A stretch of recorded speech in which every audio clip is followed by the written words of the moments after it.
Coba bayangkan, kamu adalah pelari tercepat di dunia. Dalam setiap perlombaan, kamu selalu lebih dulu sampai garis akhir. Tapi hadiahnya nggak pernah kamu dapat. Karena setiap kali kamu menang, selalu ada yang datang dan mengambil semua yang kamu perjuangkan. Dan kamu cuma bisa pasrah melihat dari jauh, lapar, lelah, sendirian. Itulah yang terjadi hampir setiap hari pada cheetah di alam liar. Angin berhembus di padang savana. Yuk subscribe dulu Suara Rimba. Cheetah, sang pelari tercepat di muka bumi. Dalam satu hentakan, dia bisa melaju dari 0 hingga 100 km per jam. Dalam waktu 3 detik saja. Lebih cepat dari kebanyakan mobil sport. Tubuhnya ramping, tulangnya ringan, ekornya panjang. Semua diciptakan untuk satu hal, yaitu kecepatan. Tapi di balik semua itu, cheetah menyimpan kelemahan besar. Dia tidak kuat, dia bukan petarung, dan di alam liar, kecepatan saja tidak cukup. Di savana Afrika, persaingan tidak hanya soal berburu, tapi soal mempertahankan hasil buruan. Seekor cheetah bisa menghabiskan energi luar biasa besar untuk menjatuhkan mangsanya. Tapi saat dia mulai makan, seringkali datang gangguan. Singa, hyena, atau macan tutul. Dan saat itu terjadi, cheetah hanya punya dua pilihan. Bertarung dan kemungkinan terluka, atau mundur dan kehilangan segalanya. Statistik menunjukkan bahwa hampir setengah dari hasil buruan cheetah hilang direbut predator lain. Itulah sebabnya mereka berburu di siang hari, saat para pesaingnya sedang beristirahat. Tapi di siang hari juga punya risiko lain, panas ekstrim, jarak pandang luas, dan minim perlindungan.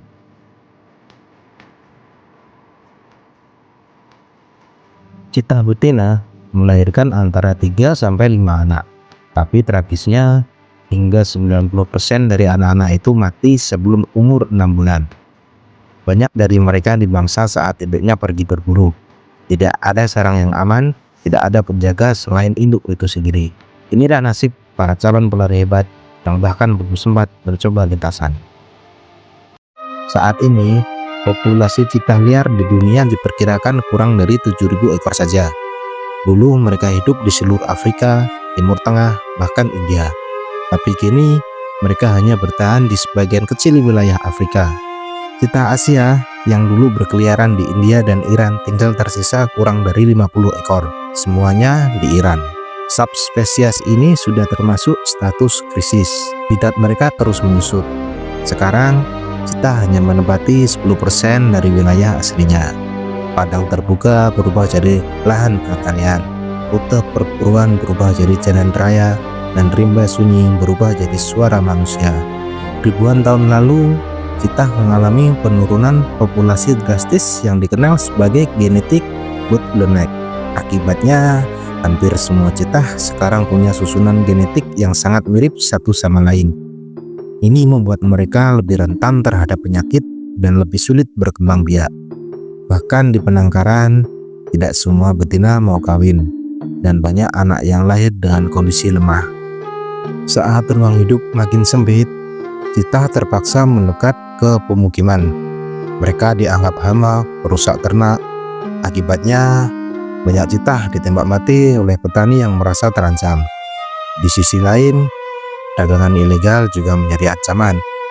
Anak-anak cheetah diselundupkan ke luar negeri sebagai hewan peliharaan eksotis. Banyak yang mati sebelum sampai tujuan. Beberapa negara mencoba menyelamatkan cheetah lewat program konservasi. Tapi sejauh ini belum cukup dan belum ada hasil.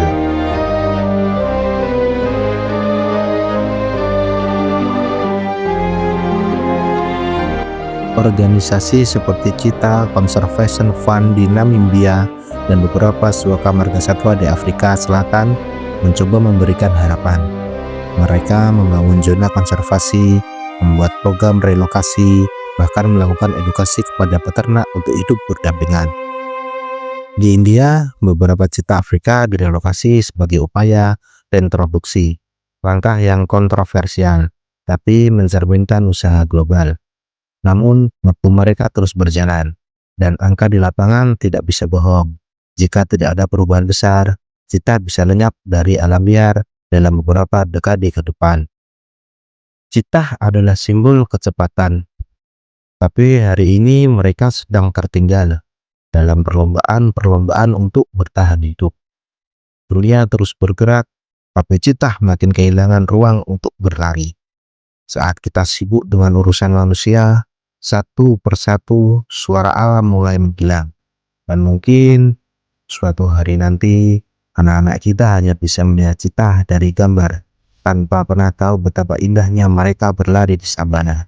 Sebelum itu terjadi, mungkin kita masih punya waktu untuk peduli, untuk mendengar suara rimba sebelum rimba itu benar-benar sunyi.